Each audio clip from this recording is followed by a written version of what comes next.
These keepers of the bayou are known for their tenacity.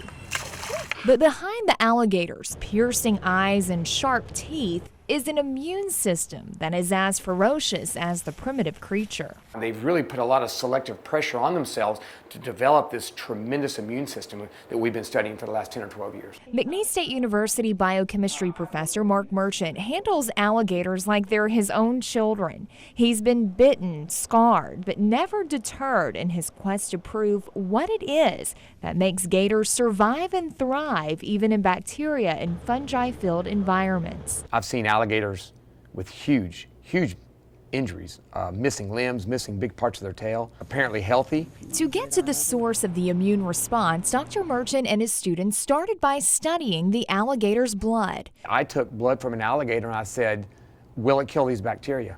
Can blood from an alligator kill bacteria? There are over 100 crocodilians just in this research space. Most of them have had their blood drawn before for this immune system study. It's pretty similar to what we see as humans, except the blood is drawn from the neck. We see it in the arm or wrist. We let the blood sit in the lab at room temperature, and the red blood cells will begin to settle, and the white blood cells will stay on top, and we can kind of collect the white blood cells for our immune system studies. In the immune system, the white blood cells are the infection fighters.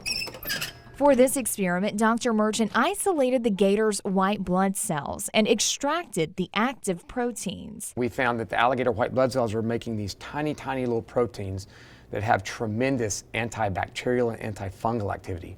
To see it for yourself, check out this petri dish. It was filled with staph bacteria, common in human illnesses.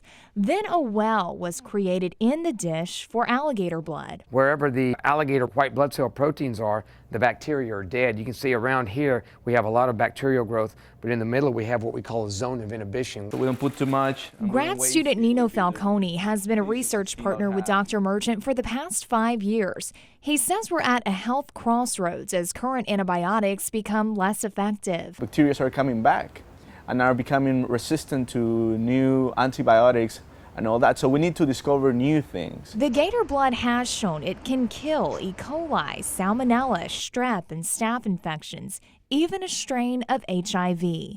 Now the mission is to determine the exact structure of these potent proteins. We potentially could come up with not only a new drug for human and veterinary use, but a whole new class of drugs that works by a completely different mechanism. At your service with HealthCast, Britney Glaser, KPLC 7 News.